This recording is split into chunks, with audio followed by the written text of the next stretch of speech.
Homélie du Père Gilbert Adam sur l'Évangile selon saint Matthieu, chapitre 28, versets 8 à 15. Nous allons commencer à commenter l'Évangile à partir du début du chapitre. Après le Shabbat, dès l'aube du premier jour de la semaine, Marie-Madeleine et l'autre Marie allèrent visiter le sépulcre. Et voilà qu'il se fit un grand tremblement de terre, car un ange du Seigneur étant descendu du ciel vint rouler la pierre et s'assit dessus. Son aspect ressemblait à l'éclair et son vêtement était blanc comme la neige.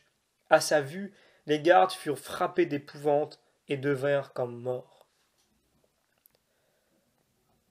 Nous contemplons Marie-Madeleine et l'autre Marie dans leur vision de l'ange du Seigneur qui descendit du ciel, qui vint rouler la pierre et qui s'assit dessus. Déjà, nous pouvons laisser la joie nous envahir face à la réalité de la résurrection de Jésus. Les réactions des femmes en sa présence expriment l'attitude la plus profonde de l'être humain devant Dieu, l'adoration. Leur vie était brisée par la crucifixion de Jésus. Quelqu'un essuie les larmes de leurs yeux. L'ange est venu montrer l'imprenable bonté de l'action de Dieu, signe de sa beauté. Avec Marie-Madeleine et l'autre Marie, nous voulons grandir dans la foi. Sans cette foi en la résurrection, nous sommes perdus. Sans elle, nous ne pouvons pas voir ni suivre Jésus. Nous plaçons notre confiance en sa promesse de vie éternelle. Jésus est le même. Pour nous commence une nouvelle manière de nous être présents dans nos rencontres avec lui.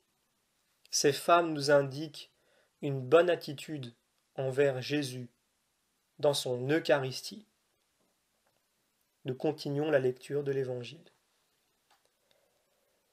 Et l'ange s'adressant aux femmes dit : Vous ne craignez pas, car je sais que vous cherchez Jésus qui a été crucifié.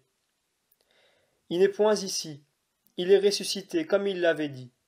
Venez et voyez le lieu où le Seigneur avait été mis, et hâtez-vous d'aller dire à ses disciples qu'il est ressuscité des morts. Voici qu'il va se mettre à votre tête en Galilée. Là, vous le verrez, je vous l'ai dit. Aussitôt, elles sortirent du sépulcre avec crainte et grande joie, et elles coururent porter la nouvelle aux disciples. Et voilà que Jésus se présenta devant elles et leur dit : Salut ! Elles s'approchèrent et embrassèrent ses pieds, se prosternant devant lui.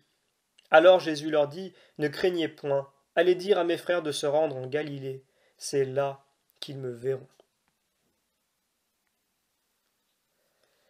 La joie de la résurrection fait de Marie-Madeleine et de l'autre Marie de courageuses messagères du Christ. Elles sont toutes joyeuses dans leur cœur à cause de l'annonce de Jésus ressuscité. Elles quittèrent le tombeau et coururent porter la nouvelle aux disciples. Elles ne peuvent pas rester inactives. Leur cœur éclaterait si elles ne pouvaient en parler aux disciples de Jésus. Jésus est venu à leur rencontre et il les remercie de leur audace à le chercher de bonne heure. Dans sa résurrection, Jésus s'unit à chacun de nous. Il réveille notre cœur chargé d'annoncer la résurrection.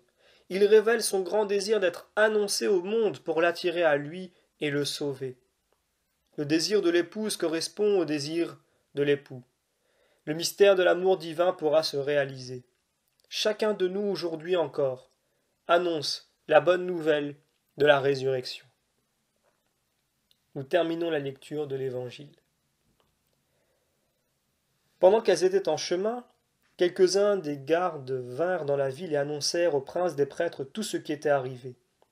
Ceux-ci rassemblèrent les anciens, et ayant tenu conseil, ils donnèrent une grosse somme d'argent aux soldats, en leur disant : Publiez que ces disciples sont venus de nuit, et l'ont enlevé pendant que vous dormiez. Et si le gouverneur vient à le savoir, nous l'apaiserons, et nous vous mettrons à couvert.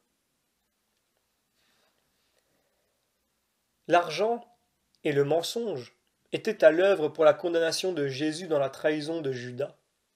C'est encore avec de l'argent que le menteur fait son œuvre pour cacher la résurrection.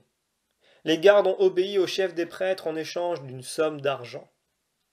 Le regard de Jésus ne porte pas sur nos trahisons, nos méconnaissances de son nom, mais sur nos souffrances de nous voir mener une vie si douloureuse. Jésus apporte la guérison. Il nous sort du mensonge et nous montre ce qui est bien pour vivre ensemble en lui. Pâques nous oblige à aller dehors et à nous saluer comme des ressuscités. C'est le matin de Dieu au cœur des autres. Les femmes vont vers les disciples, et c'est Jésus qui surgit pour elles dans une apparition toute humble et toute personnelle. La parole vivante et vivifiante de Dieu est à l'œuvre. Nous avons besoin de l'amour de l'Esprit Saint pour entrer dans le mystère de la résurrection de Jésus. C'est au jour de la Pentecôte que Pierre annoncera avec force le mystère de la résurrection, pour l'humanité qui aspire de toutes ses forces au don de Dieu. Aujourd'hui, le mystère de la résurrection est annoncé par les femmes aux disciples afin qu'ils puissent voir Jésus. C'est encore notre tâche quotidienne et notre mission divine, annoncer le Christ partout. Nous demandons à Dieu la grâce de travailler à l'annonce de la bonne nouvelle.